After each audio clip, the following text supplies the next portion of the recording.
نحمد و نصلی علی رسول الکریم اما بعد فاعوذ باللہ من الشیطان الرجیم بسم اللہ الرحمن الرحیم وعن ابی ہریرہ رضی اللہ عنہ عن النبی صلی اللہ علیہ وسلم قال، حضرت ابو ہریرہ رضی اللہ تعالیٰ عنہ روایت کرتے ہیں کہ نبی کریم صلی اللہ علیہ وسلم نے ارشاد فرمایا، اجتنبوا السبع الموبقات، کہ 7 مہلک چیزوں سے بچو۔ قالوا یا رسول اللہ وما ہن، انہوں نے فرمایا کہ یا رسول اللہ صلی اللہ علیہ وسلم وہ کیا ہیں؟ قال، نبی صلی اللہ علیہ وسلم نے ارشاد فرمایا، الشرک باللہ، اللہ کے ساتھ شرکت کرنا، اللہ کے ساتھ شرک کرنا، والسحر، اور جادو کرنا، وقتل النفس التی حرم اللہ الا بالحق، اور کسی انسان کو، کسی شخص کو ناحق قتل کرنا، وأکل الربا، سود کھانا، وأکل مال الیتیم، یتیم کا مال کھانا، والتولی یوم الزحف، میدان جنگ سے پیٹھ پھرنا،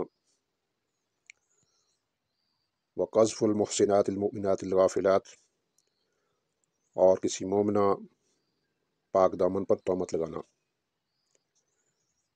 اس حدیث میں نبی کریم صلی اللہ علیہ وسلم نے انسانوں کو اور خاص کر مسلمانوں کو 7 چیزوں سے بچنے کا حکم دیا ہے، اور ان میں سب سے پہلی چیز الشرک باللہ، اللہ کے ساتھ کسی کو شریک کرنا، شرک کرنا، یہ سب سے بڑا گناہ ہے۔ الشرک لظلم عظیم، اور ظلم عظیم اس کو کہا گیا ہے، اس سے بچنا۔ دوسری چیز السحر، جادو کرنا، جادو ٹونے کرنا، اس سے منع کیا گیا، اس سے بچنے کا حکم دیا گیا ہے۔ وقتل النفس التی حرم اللہ الا بالحق، اور کسی انسان کو، کسی شخص کو ناحق قتل کرنا، اس سے منع کیا گیا ہے۔ وأکل الربا، اور سود کھانے سے بھی منع کیا گیا ہے۔